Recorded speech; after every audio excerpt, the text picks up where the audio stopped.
Nous parlons dans cette chaîne de stratégie agricole, stratégie de production, stratégie dans la production afin de réduire au max les coûts de production et pourquoi pas maximiser au niveau des rendements à l'unité de surface et par hectare. Amis producteurs, vous êtes de nouveau sur la chaîne Investir en agriculture au pays. Nous avons choisi de vous parler aujourd'hui d'un nouvel élément. C'est une fertilisation couplée au butage. Je vais vous expliquer chaque fois pourquoi fertiliser les deux, pourquoi buter en même temps. Voilà. C'est une stratégie parce qu'il s'agit normalement des stratégies agricoles. Vous vous rendez compte, ça devient de plus en plus très difficile pour les consommateurs de pouvoir s'approprier un fruit sur le marché. Le fruit devenant cher une fois qu'il est déjà sur le marché. Le producteur se plaigne que les coûts, n'est-ce pas, d'intrants sont devenus assez élevés. Ça affecte aussi grandement normalement le coût de la production en général. Même au niveau de la main d'œuvre, il est plus facile aujourd'hui de trouver un opérateur qui viendra facilement dans votre champ faire un travail et prendre le même prix qu'avant. Alors c'est pourquoi le producteur devrait donc élaborer lui-même des stratégies, n'est-ce pas, dans son champ, n'est-ce pas, pour arriver à réduire au max ces coûts-là, produire un plant ou bien un fruit normalement consommable, souvent de qualité, en préservant normalement l'environnement, en même temps en préservant également la santé du consommateur, c'est-à-dire produire un fruit respectant les normes, n'est-ce pas, liées à la production. Aujourd'hui, nous parlons alors de la fertilisation couplée au butage. Ça se fait pas tous les jours, ça se fait pas à toutes les périodes de l'année, ça se fait pas à tous les moments.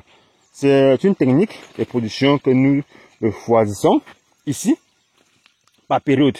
Nous acceptons, nous choisissons le faire dans les périodes de transition quand les pluies sont en train de partir, comme nous avons dit dans la vidéo précédente en parlant du butage exclusif.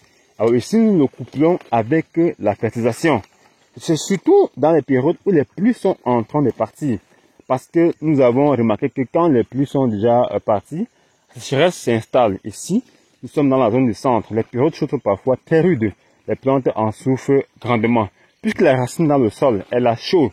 N'est-ce pas? La chaleur fait que les racines manquent la chaleur provoque l'évaporation rapide de l'eau, n'est-ce pas, au niveau du sol. Alors, les racines étant sans eau, n'est-ce pas, elles arrêtent, n'est-ce pas, de vivre, d'évoluer. Une fois que c'est le cas, la plante connaît un stress et ne peut plus réellement grandir. Celle qui n'est pas bien enfouie dans le sol, elle commence à flétrir. C'est comme ça et cela n'est pas avantageux pour le producteur. C'est pourquoi nous devons donc rester en veille permanente pour tous ceux qui ont choisi ce secteur.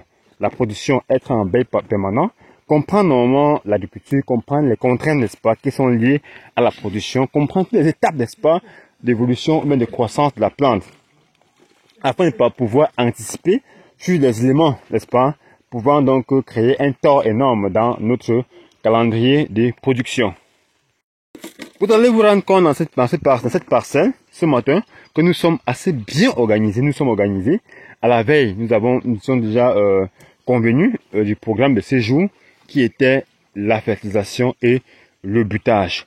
Vous devez voir que d'une part, nous avons un opérateur qui est en train de mettre des engrais au pied des ananas. Nous viendrons dans une autre vidéo vous montrer comment l'engrais s'applique sur les ananas. Alors l'opérateur, lui, il est en train de fertiliser. Il met l'engrais au pied des ananas. Et d'autre part, nous avons d'autres opérateurs qui sont en train de buter. C'est-à-dire qu'ils recouvrent ces engrais-là en mettant du sol, n'est-ce pas, au pied de ces ananas. Cela, pourquoi? Parce qu'il faut éviter les pertes.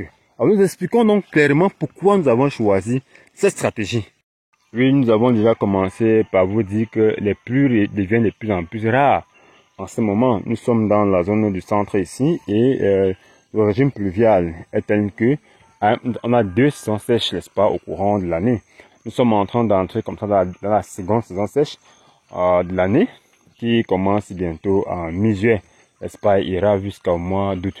Alors comme ça devient plutôt, ça limite normalement les chances pour un producteur de faire sa fertilisation et bien la réussir, comme c'est le cas. Alors il faut donc trouver des voies et moyens à pouvoir fertiliser les plantes et à garder ces engrais-là dans le sol. Vous suivez mon regard. Donc avec ça, vous comprenez pourquoi nous avons choisi ce matin mettre les engrais d'abord et recouvrir. Cela a deux avantages. Un, d'abord, enrichir d'abord le sol, donner en donnant à manger à la plante. De deux, recouvrir le sol avec une bonne couche de sol pour permettre que les racines soient en même temps, le sol soit humide au pied de la plante, que les racines puissent s'enfuir au maximum en consommant, même pendant la sécheresse,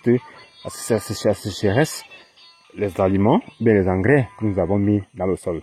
Vous avez compris pourquoi nous faisons cela, chers abonnés, chers producteurs. Vous devez aussi le faire. C'est vraiment important, c'est avantageux pour le producteur. Pourtant, si justement nous le faisons sans buter, vous convenez avec moi que les engrais, comme par exemple le NPK, que nous avons choisi d'importer ce matin dans l'ananas, sont composés de trois composants, notamment le N qui est l'azote, il y a le P qui est le phosphore, le K qui est le potassium.